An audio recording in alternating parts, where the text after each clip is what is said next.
This morning, we're very blessed to have a sermon from our elder brother, Mr. Stephen Boyd, the Dean of the HJ International College of Peace, Graduate School of Peace and for Peace and Public Leadership, a name which is going to be shortened very soon.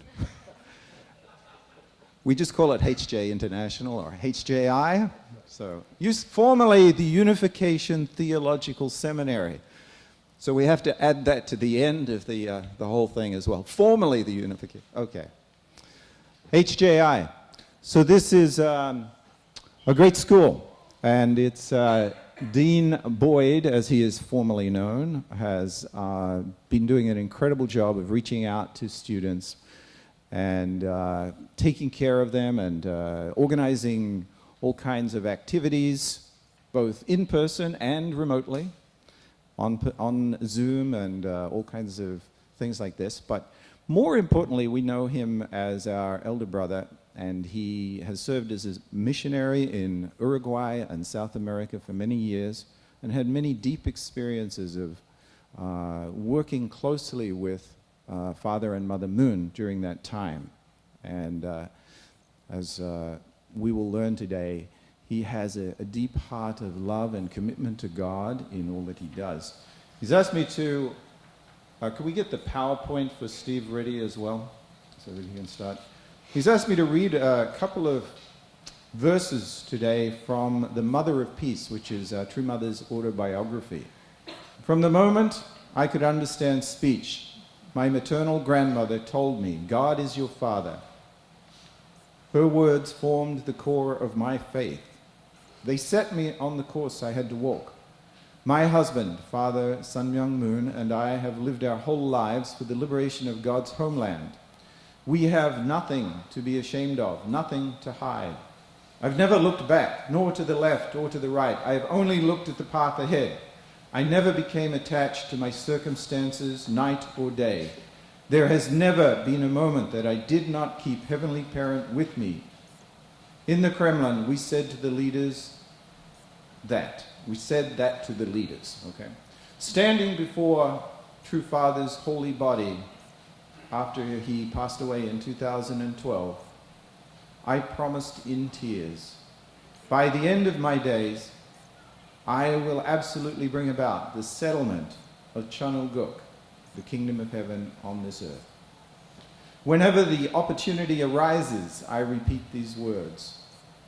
After our True Father's ascension, I set forth like a female Don Quixote, spreading our teachings and embracing the world.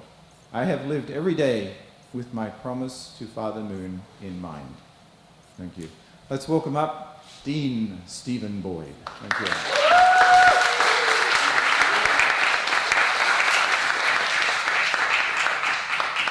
Good morning, everyone. It's a pleasure to be here. Roger's correct. UTS, after almost 50 years, has, under Mother's direction, has changed its name. About 3 years ago, True Mother directed that UTS become a global, international graduate school centering on peace studies, or with an amplified focus, including peace studies. So it's taken us 3 years to take the proper steps to be able to make that happen. And there were many things involving accreditation, change of official name, change of charter, and then the enhancement of our curriculum to make a foundation for what's to come in the future. 3 years ago, when Mother gave this direction, she also instructed that Dr. Thomas Walsh would become the president of this newly named institution. And so our formal name change was launched July 1st of this year. And so we're still fumbling a little bit, even those of us at HJI, with the proper name. So but it's a pleasure. And so we are also very blessed to be in communication with Reverend Damien Dunkley, who's offered his full support to this providence to really bring joy to True Mother. So I know that some of you in the audience are coming of age where you might be able to take a graduate course. It is a graduate institute, so we would welcome you anytime, and we're at your service. So this morning, Roger asked me to give a presentation this morning, and the topic that occurred to me was naturally our true mother.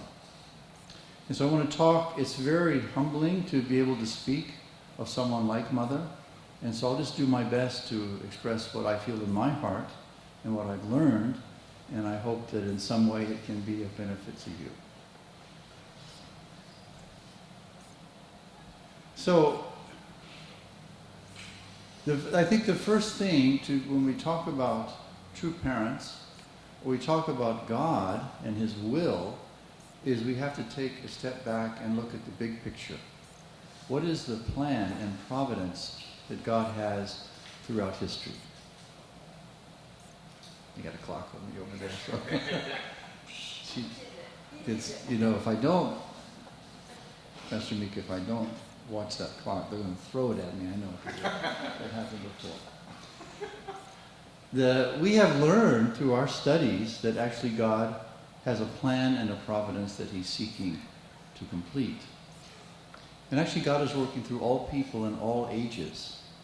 But to make that providence, which we understand to be the kingdom of heaven, what the word term you heard this morning, Chanoguk, refers to that. To make that possible, God has to start even in a single point with one individual, and in that central history then build outward toward a greater and greater reach to eventually embrace the entire world, comprised of all of us, as you said beautifully in your song this morning, we're all God's children, all different backgrounds. So in each age there's a central figure. And in the Bible we know that providential figures such as Abraham, Jesus, and true parents in this age are fulfilling that role. And so we understand that actually revolving around that providence, even though unknown to many people around the world, is an axis that determines the trajectory of history, and of course starting from this present moment. True Mother is in that position right now, and so that's why we want to focus a little bit more this morning in our message about True Mother's role. She is the central figure of our age. We learned, and actually I think for many of us when we first studied divine principle, although it's very logical, that God is not just masculine, God is also feminine. What is amazing. It just makes perfect sense, but maybe we never thought of it in those terms. And that was manifested through Heavenly Parent, Heavenly God, through Adam and Eve, as a substantial extensions of the masculine and feminine natures of God. And we see that in Christian history through Jesus as God's Son, and after Jesus' death and resurrection, through the presence of the Holy Spirit in the Christian community, which actually is a feminine, embracing, loving, and caring presence that lifts us up, that nurtures us, and that heals us in times of trial and trouble. In this age, the age of the second coming, that many people talk about in all religions, and particularly in Christianity, God is bringing to fruition His original plan. His original plan that was lost at the time of the fall. When Adam and Eve, in the story of the Garden of Eden, separated from Heavenly Parent, this original ideal of a true man and a true woman forming a true family was lost. And we see this today substantialized in the form of our true parents. And in this sense, the central figure of the age, providentially, whether we understand it or whether others who are not yet aware of this are aware of it, is our true mother. I remember many years ago, as a young unificationist, listening to Reverend Moon's work, his speeches, participating in the various activities. Father would talk about things that in those days we couldn't conceive of. Today, you have delivery, Uber Eats and stuff like that, right? My daughter, every day, there's something coming to the house, right? Amazon. That was unthought of, unconceived of many, many years ago. How are you going to do that? We didn't have internet. We had phones, but we didn't have phones like this. We had rotary phones. You ever seen one of those? You have to turn the thing around. Yeah. But yet Father, I remember very clearly in one of our meetings with him in the 70s, one day, and actually not one day, he said, we have to build this. In other words, people ordering and things being delivered to their homes. And I thought, how in the world can we do that? Nobody's going to be interested in that. But look at the age that we're living in. It's a very small example, but so many of the cosmic, worldwide, political, cultural, economic events that have taken place in the time since the advent of our true parents are directly related to some central providence that true parents initiated, even with a small project in a symbolic way. Everything has revolved around that. And in this age, then, I think if we take a moment, take a deep breath, and think about the role, historically, providentially, of our true mother, it helps us to put things into perspective. And truthfully, once we understand this is actually awe-inspiring. And we cannot disregard this. We have to hold it to account in our own hearts and in our own minds. Mother, surprisingly, for me anyway, I remember in Madison Square Garden, when was that? Pastor Mika of Madison Square Garden, where Mother spoke. I don't remember which year that. 2017. Announced she's the, use this term, only begotten daughter of God. So I was surprised, and my wife and I looked at each other and I thought, why is she saying this? Today, with just a couple of years after that, suddenly it begins to make sense. What we are seeing revealed to us through our true mother is an eternal truth that has not been given to mankind until this age. We are often held back by our perceptions and our present moment understandings that limit us when new truth appears. We know that when Jesus came 2,000 years ago, he didn't simply repeat the Mosaic Law or the Ten Commandments brought from heaven. He built on that foundation and gave something greater.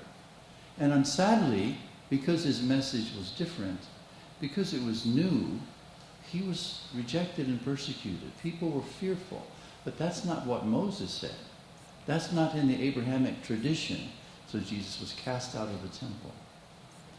So I only say that because I think we have to be careful, because God's providence is unfolding still. Do you think God has said everything? We kind of think we know everything. We don't know. We are still learning. And the advent of Mother's role in the providence of the original Trinity being substantialized in this age is only now coming more clearly to light. So as Jesus warned us, we must be humble before the truth. So, my main topic today is to help us think about how well we know True Mother. Years ago, true parents were moving around and traveling around, and some of us had the opportunity to see them at a distance at least, and sometimes in closer quarters. Today, True Mother, partly because of her age, partly because of the moment that our movement is in terms of its activities and development, she's primarily in Korea. Right? So we see her picture, as we saw earlier, and we know about her by name. We may see a video, but how do we know her? How well do we know her? Don't you want to know her? So you had a beautiful experience of being able to sing before True Mother. That's an amazing thing, You will treasure that for all your life in the future. And your ancestors, your descendants, will recount the time when their grandmother, their great-great-grandmother, great-great-great-grandmother sang before True Mother in the palace. That's a treasure. We easily dismiss, we don't often see the treasure that is before us the moment that we're encountering it. Because our idea of what the treasure is perhaps different. So how well do you know True Mother? Do you feel, let me ask you this, do you feel that God is your father? Do you feel that God is your mother? Mr. Clark. Yeah, it's a wonderful thing to feel that. We don't feel it deeply enough. We need to work on it and remind ourselves. So, mother is the role of a mother. But she's the role of a mother as we've never known it. We think we know what a mother is. But in her, we are able to find more deeply the meaning of motherhood. And therefore establish a deeper understanding of what our relationship to her should be. Do you know mother's deepest heart? I think she wants us, as any parent would want, their children to understand their deepest heart. Yesterday I had a very meaningful conversation with my eldest daughter, Daniela. And I only listened to her because for a particular reason there's no foundation for me to share my heart to her right now. But I long to do that. Mother longs to share her heart with us. She's trying to do that, and she's trying to find a channel through which that can happen. If you think about True Mother's life, and it's so lucky we have Mother's memoir. Oh my goodness. Right? There's a purpose and a providence behind the publication, not just a book. It's a treasure. It's a living scripture to give us a window into her personality and her life experience. Her youth, the events surrounding her birth, her childhood, the way she was raised by her mother and her grandmother, the fact that she refers to God as her father, and she talks to God from the early morning to the late evening. Everything is centered upon God. All purpose in her life is revealed there. You know, her course leading up to meeting True Father, their holy blessing in 1960, the 7-year course that Father describes that True Mother went through, right? Very painful and hard course to follow. Her many, many years of life and service with True Father. The time of Father's ascension is just burned into my memory.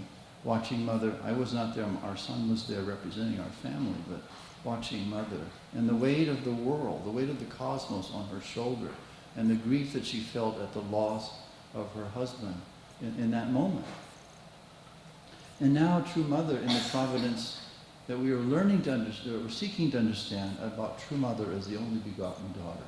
So please study, Mother's memoir many times, many times, carefully. So, if we go back to the question then, how well do we know True Mother? And I guess for example, you take the Bible and you look at the Bible and you see Jesus' words, we learn something about Jesus through that. But what would it be like to have a conversation with him? Wouldn't that be great? Wouldn't that really be great? Oh my gosh, I would love to do that. How much more would you learn? You would probably hear answers from Jesus of questions that you would ask him on topics that aren't in the Bible, because you can't cover it all. It would be amazing. So I just say that only because there's a lot we don't know about Jesus. How well do we know our true Father? Maybe not so well. We kind of think we do. We have an image of him, but do we know him in his fullness? Probably not. So in the same sense, with True Mother, we need to think about our experiences. So we're far from her. So each of us must have some experience that you have with True Mother in your personal life. It could just be her picture. But that's okay to start with. So what I would like as an assignment, right? Mr. Clark, we like assignments, is to list, not now, don't do it now, but over the week, list the experiences that you have with True Mother. So I did that. You know, I put down 17 experiences with True Mother that I wanted to talk about today, but I can't do that because Daniel's going to throw that clock at me, so I'm not going to do that. But I would like to mention one of the first memorable experiences that I have with True Mother was in, I think it was 1977. You maybe have read, maybe even seen, there's a tape also, of Mother giving her testimony in the main house in Belvedere. That was at a state leaders meeting. I was lucky enough to be in attendance. And suddenly, we just sat down. And usually Father would start talking. That day, Father said, Omina, can you give your testimony? And I was sitting right in the front on the floor, and Mother looked surprised.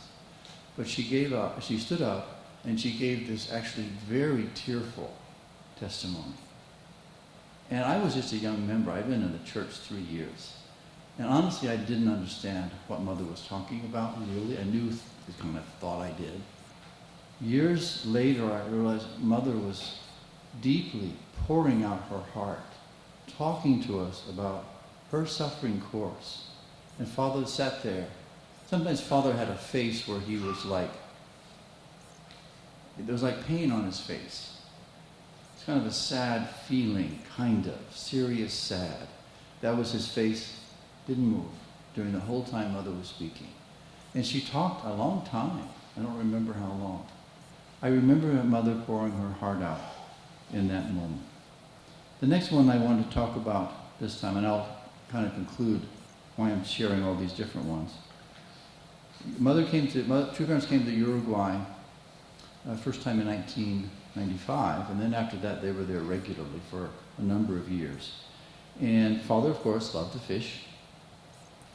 And we were in the north of Uruguay, in a little town called Salto, on the river Uruguay that borders in the north with Brazil.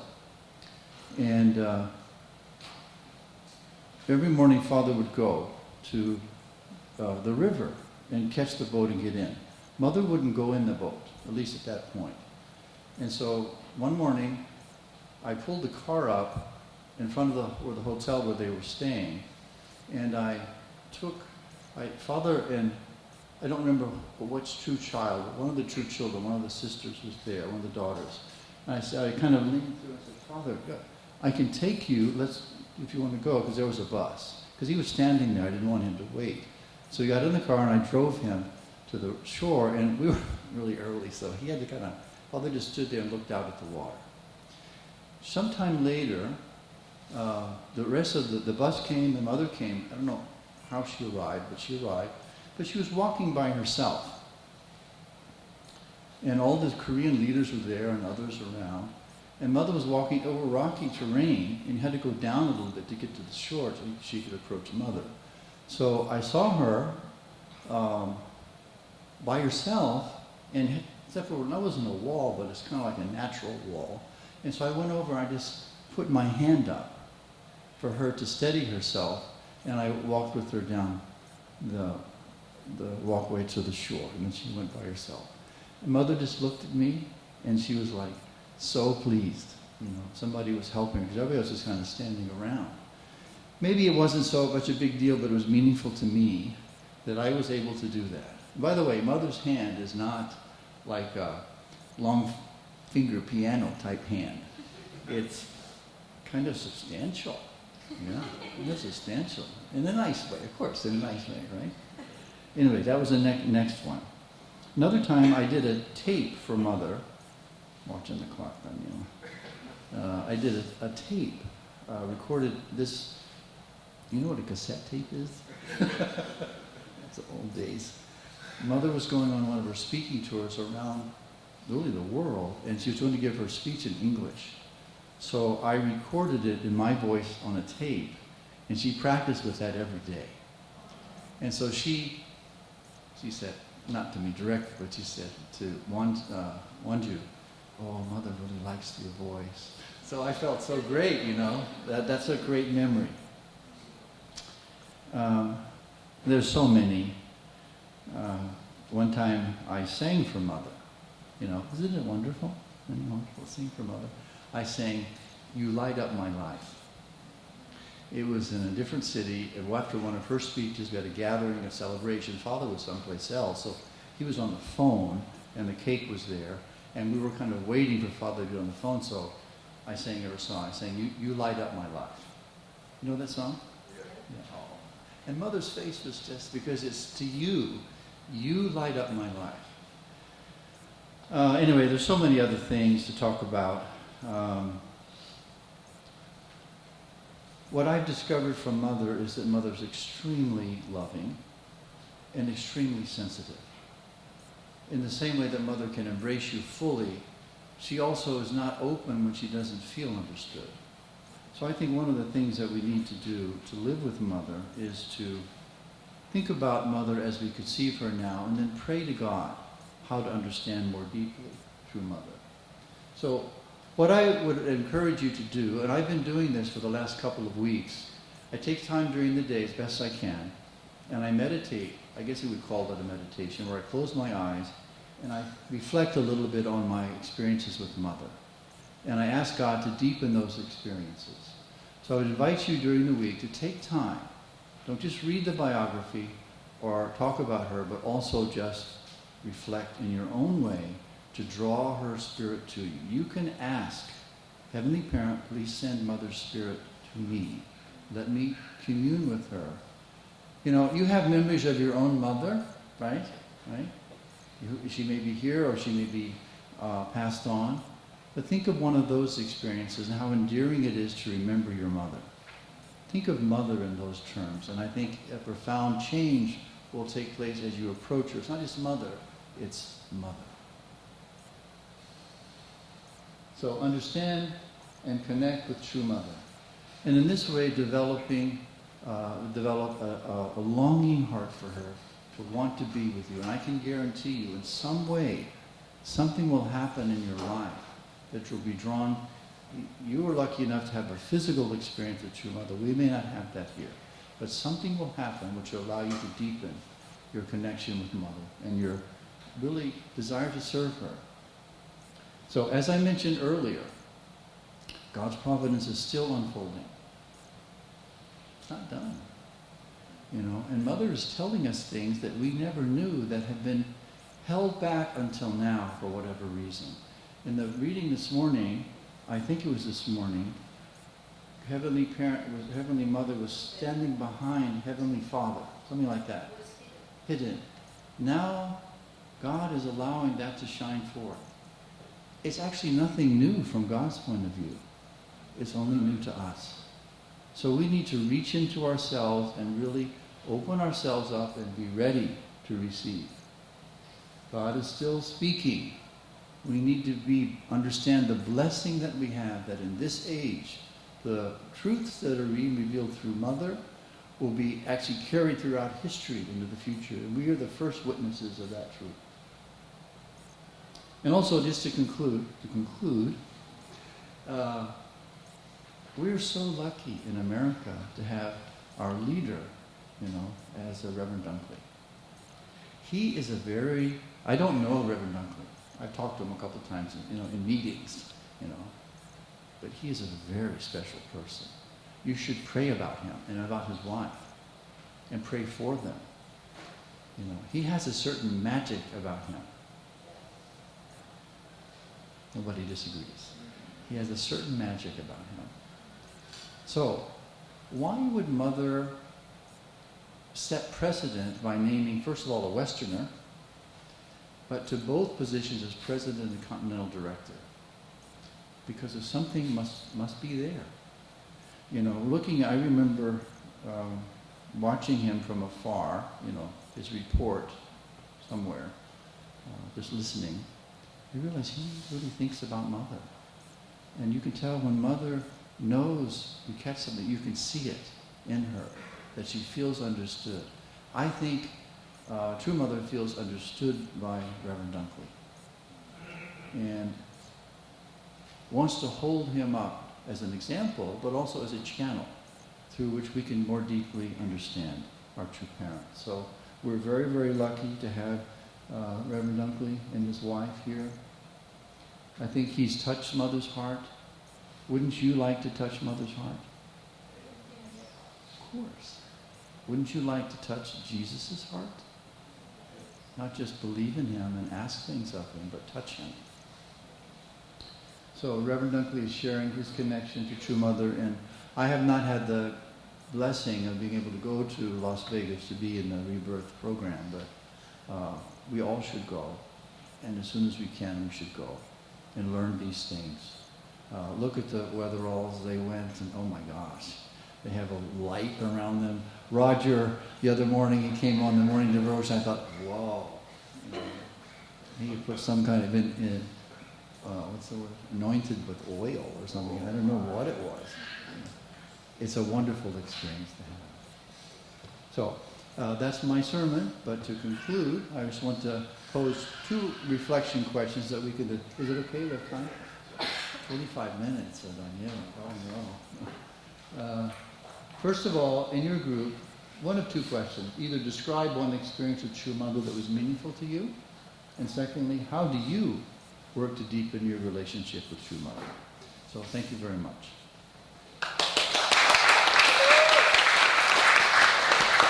All right, now it's over to you. So just turn your chairs in, or if you want to mix, if you want to move around the room and find another table because you always sit with the same boring people, please feel free to come over to our table because we're not boring over here. Okay.